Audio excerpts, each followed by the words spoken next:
So I'll kick things off and we'll let people join as they join.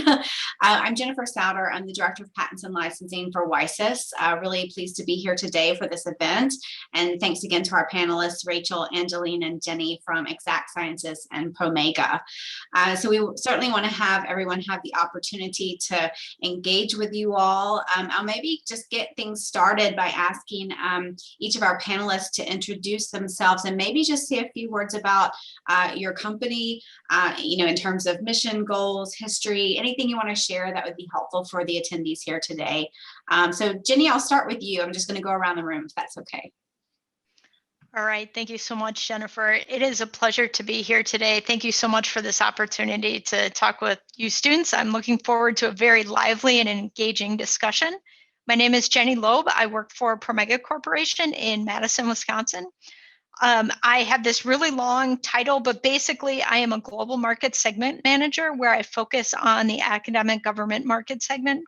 What that means in real words is basically I work to educate and support researchers who work in academic labs or government labs to help them understand the products we offer, as well as enhance and grow their methods and techniques that they use.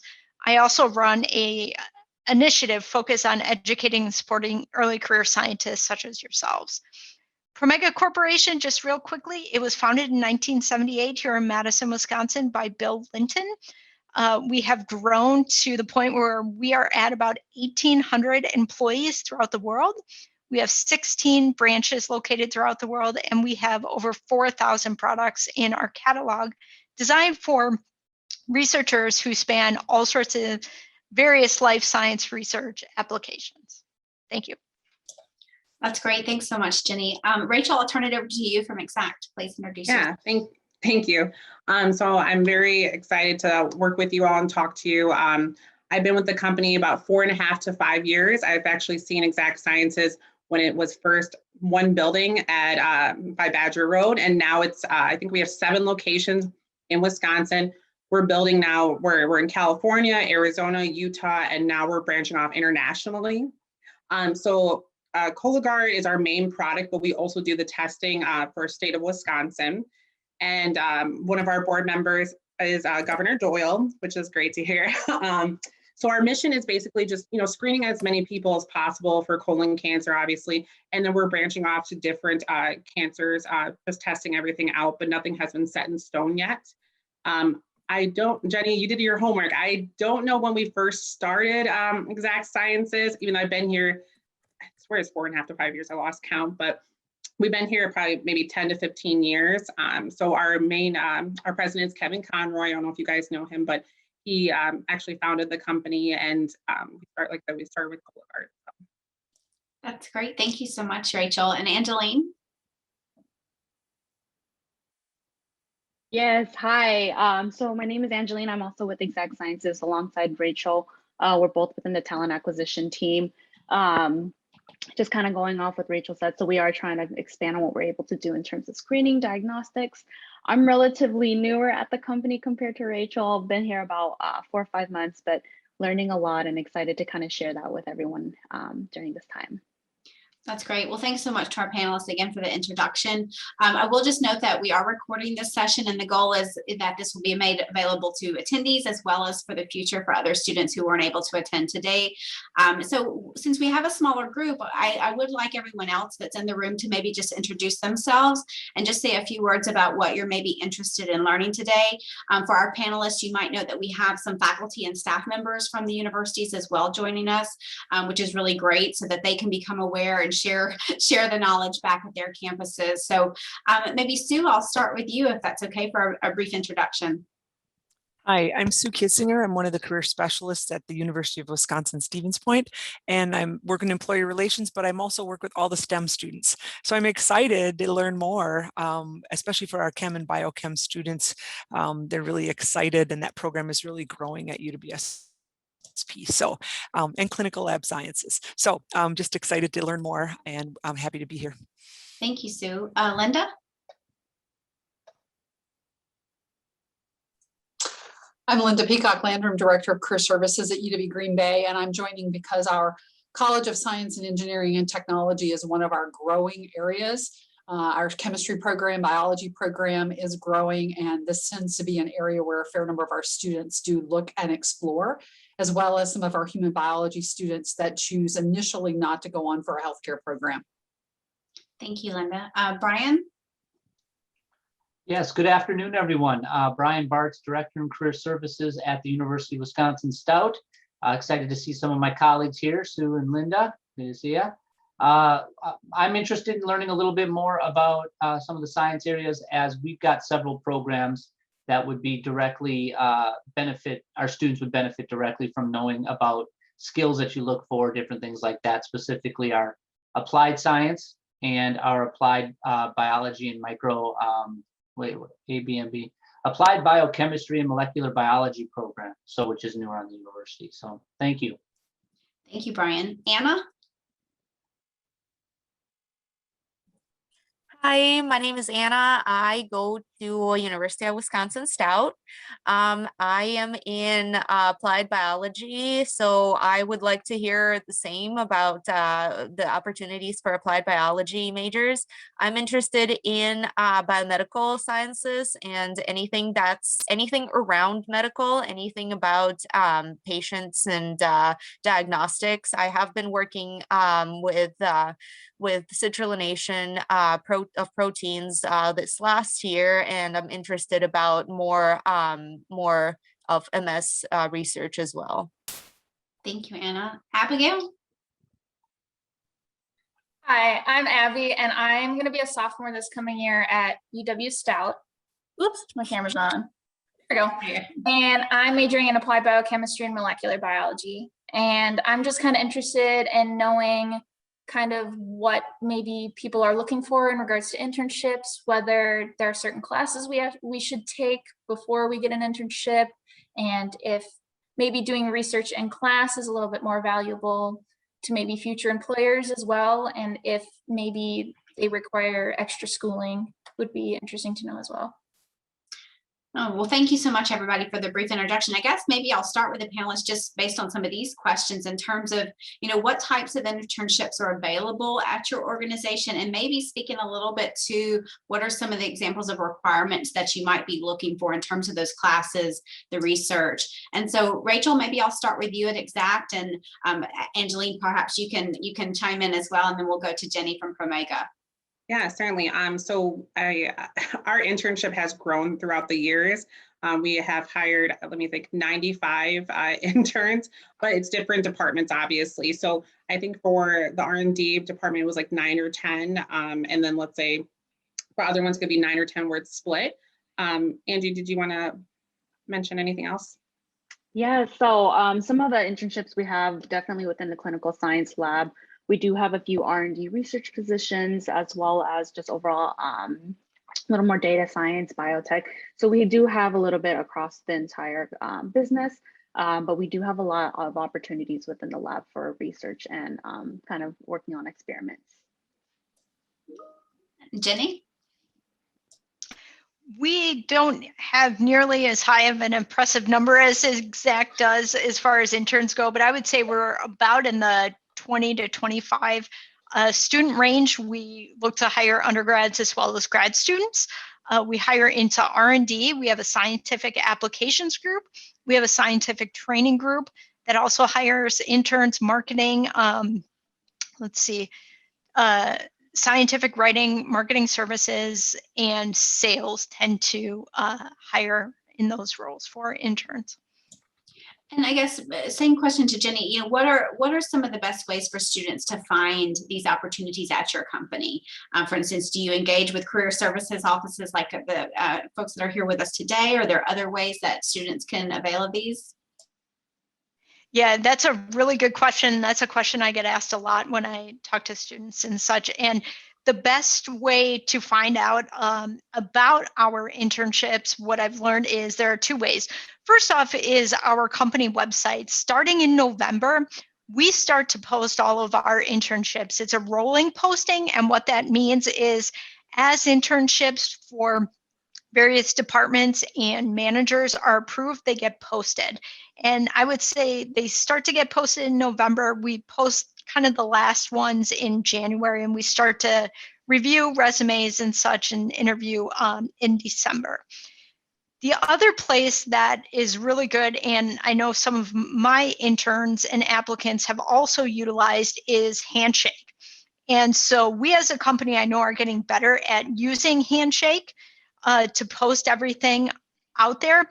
I don't know how interrelated we are or connected we are with some of the various career services groups throughout the state at various institutions, but I would love to get connected with more of the people on this call to pass that information along to our HR department and also just have some other discussions as well. That's great, Jenny. And, we're happy to certainly facilitate any introductions. Everyone can feel free to also pop their email in the chat button if that's helpful, and we can get it that way. But otherwise, I can also connect you.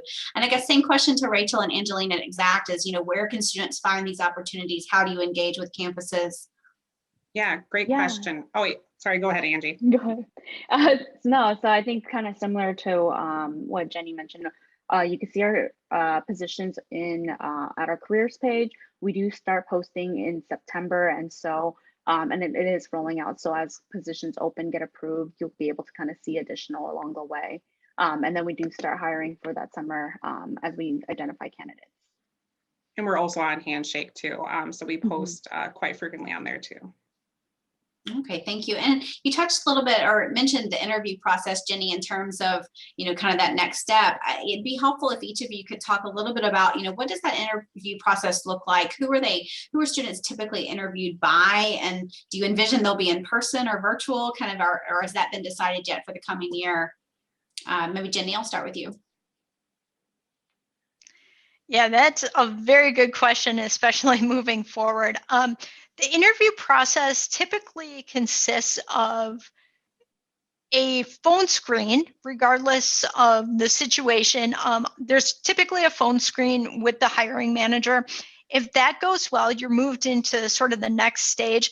And this is where we're kind of deciding what will make the most sense moving forward. We do have some virtual positions, so it would most likely be video interviews with the hiring manager, as well as 1 to 2 other people within that person's team, and potentially 1 to 2 other people that the intern would be interacting with a fair amount during their time with the company for their internship. If in person, it would be that same setup, probably anywhere from 2 to 4 hours in total, and it would be done on site. Thank you. Rachel, Angeline?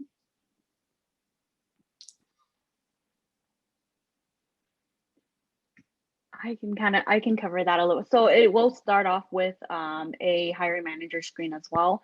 Interview process is a lot more simple than maybe for our full-time direct position. So following up again with the hiring manager, and then maybe 2 or 3 other members of the team. And it just depends. I think right now we're still kind of figuring out whether it's going to stay virtual.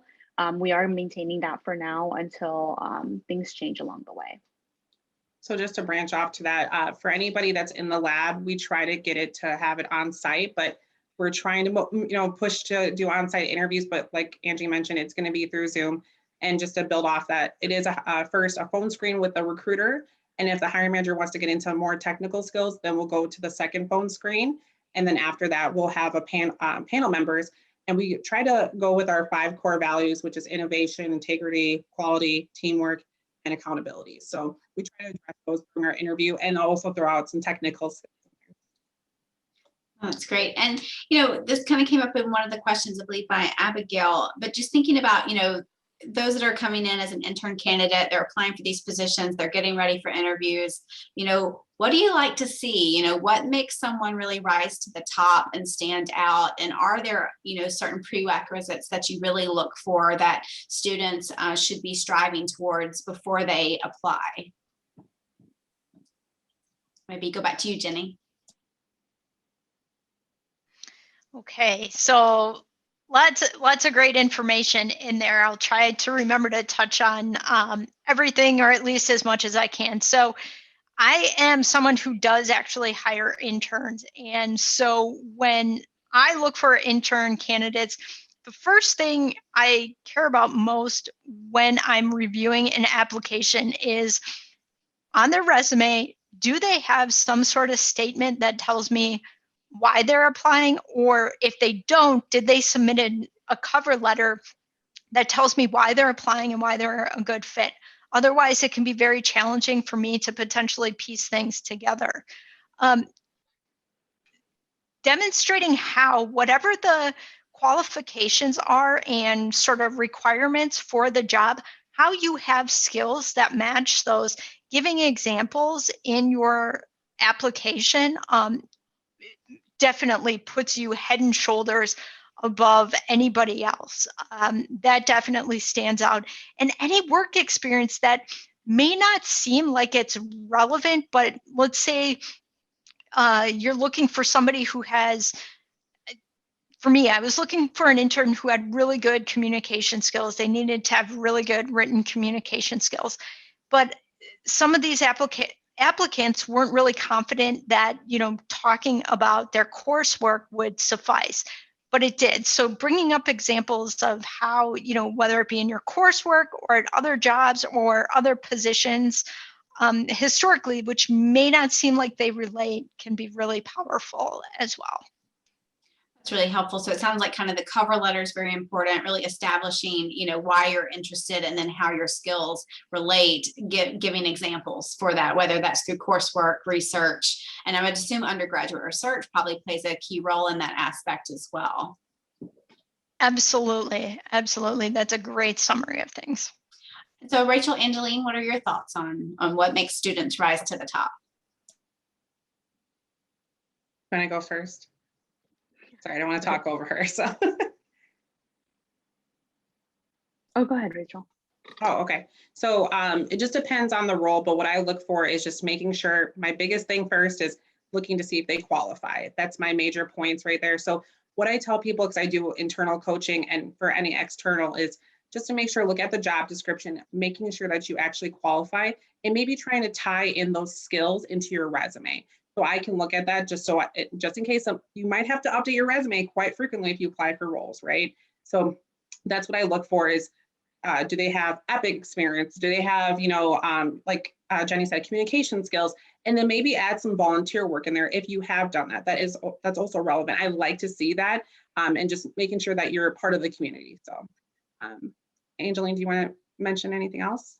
Yeah, just kind of expanding what you mentioned. So catering your resume or profile to the job itself. So making little adjustments if they're looking a little bit more so for this certain skill set, having it somewhere on your resume, whether it was in an internship, your classes, volunteer work, even work experience that you had in high school or something like that. I think that really helps out, especially with internships. You don't always necessarily have the professional experience just yet, but just demonstrating where you have that potential. So does anyone that's joining us from the campuses or students, do you have any questions? Feel free to open your mic up or send a question through the chat. I want to make sure everyone has the chance to ask questions they have. I had a question, if you don't mind. Please.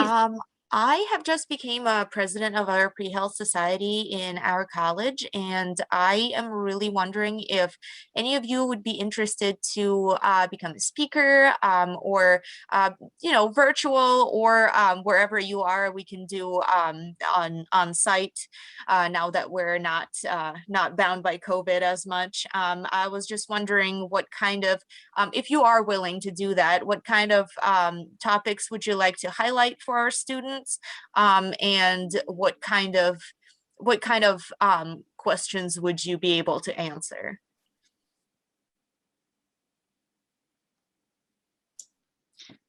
Jenny, Rachel, Angeline, anyone? Jenny? I can go. I mean, ladies, feel free to just tell me to quit it and if you want to go first. But yeah, so it's a definite yes for me. This is actually something that I do as part of my job and my initiative is I give a lot of career talks. I give a talk on what kind of jobs can you get with a science degree in industry. And I do a very high level overview of the various types of positions and roles that exist in industry for a variety of companies. I've worked at a number of different companies in the past and had different roles. So I go through that, talk a little bit about some of the skills, and then most importantly, open it up to Q&A because we know how inquisitive you guys are. And we really want to help address your questions so you guys can find answers. So that's one thing that I do and have done and would be more than happy to do and work with you on, Anna. The other thing is, shameless plug, we have a resource on our webpage called the Student Resource Center, and we've built this out to have a combination of technical information for undergrads, grad students, and postdocs, but we also have information on things like professional growth and development and lab life balance and other links to things we sponsor, like a podcast for students considering going to grad school or who are in grad school. And I've worked with like our India branch to give a presentation that goes through what types of information people can find there. And then of course, open it up to Q&A and such. So my contact information is in the chat, but please feel free to contact me and we can work to come up with one of these options or something else that you think would better fit or align with your group. Thank you, Jenny. And then I guess, and for exact, yeah, we're open to different things.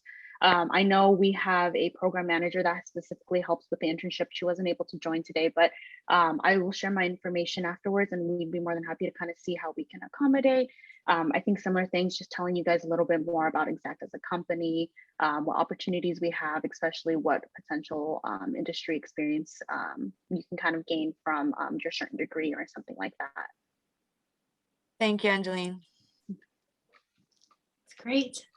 I guess a question I had is, could you each maybe speak a little bit about, maybe provide some examples of, what an intern might do at the company? Obviously, it varies role to role, but maybe just give an example that you're familiar with to give are they assigned to a mentor for the duration? Kind of what does a day-to-day look like? And might their roles change throughout to kind of give them different levels of experience?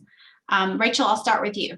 Yes, perfect. Because I was just writing Angeline to tell her I'm going to answer this because I've worked with our our interns.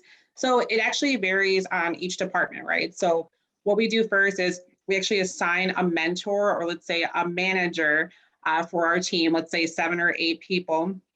And then what they do is they shadow different departments because we don't just have the big thing about exact sciences. We have so many departments and so many, things that people want to shadow.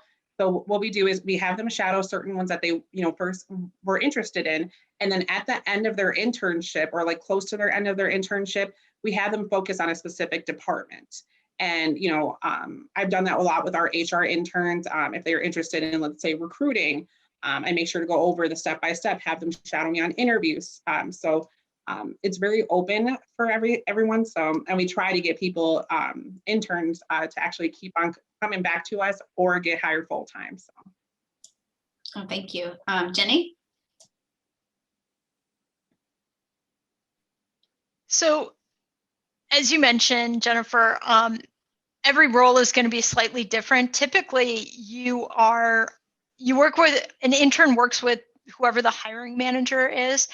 And if you're an R&D, you're working on a very specific research project. It will be your own project, and you're expected to report out to your small group and small team at the end. We have interns in our scientific applications group, and they act like scientific application scientists. And so they get a variety of different projects to work on throughout their internship, and they move them around as far as which technologies they get to have exposure to. My interns, they work on various marketing activities, but one thing that I've tried to do, and there are other groups within the company as well with the interns, we try to kind of commingle in some respects, and we put together what we've called a scavenger hunt. And all that really means is they're assigned a list of people. Typically, like the first week that they're on board, we ask them what areas of the company they'd like to learn more about. And we start to pair them up with people and they just have like a 30 to 60-minute meeting to learn more about the person, learn more about kind of their path to where they are, any advice that they want to give. And then we kind of have that conversation throughout to add people or take people off. So they get a little bit of a feel and exposure to different areas in the company, but not to the extent of what Rachel described that Exact offers. I'll say, Jenny, actually, that sounds pretty much how we do our process. I'm glad that you actually got into more details about that. So it does sound like ours, where you mentioned like if they want to get paired up with someone, maybe they shadowed someone, they're like, you know, actually our personalities work together. Can I shadow with them? Because they might feel comfortable and want to ask multiple questions. So it sounds just like ours. So But we're on the same page. Yeah. That's really great. Well, I know I just saw a message saying the room may be closing soon, so I want to give the rest of the attendees a chance to ask any last minute questions you have. Any final questions from our audience? I have one question. Does your organization, would you hire a student who graduated for a summer internship if they were going on to graduate school in the fall? Some organizations do allow that because they're continuing on, and that might benefit students. Jenny? I can say, depending on the position, the hiring manager, we have done that. Yep. There's no hard rule, yes or no. It's just dependent on the position. I was just going to say that it does depend on the position. I can't say yes or no, it just depends. So right. A great question. And if no one else has any, I'll just maybe close with it. I think, Rachel, you touched upon this, is do you have any kind of stats on how often are interns hired into full-time positions following their internship? I don't personally have the stats, but I can provide them to you guys. If I can, I'll actually check with our HR operations. Yeah, I was just curious if it's, you know, if how often it is. Yeah. You know, I'll say this on a positive note, even if we have a certain head count for a specific department and we like more than that head count, we will add an extra head count just so we can get more students in. So that's the great. Positive on that end. I've actually seen it happen because I really like certain people and I'm like, nope, we're going for them. So that's great. Jenny, any thoughts on that? Yeah, we are not expanding as rapidly as Exact is, I would say. I'm not sure of many companies that are, which is great for the area and the state, especially in the STEM field. But with that being said, we are a fairly flat organization, so it is dependent on headcount approval. It is not unheard of to have a situation like what Rachel described, where if somebody is really good and they're too good to pass up not hiring, teams will move and make it happen. That's really great to hear. Well, before we get moved out, I do want to thank our panelists for their time today, and thanks to all the attendees as well. Really appreciate you taking part. I hope you got a lot out of this. Please feel free to copy out the chat that contains everyone's email addresses so that you can connect with each other afterwards. If for some reason you're not able to, please feel free to reach out to WiSys, myself directly, and we will help connect you after the event as well.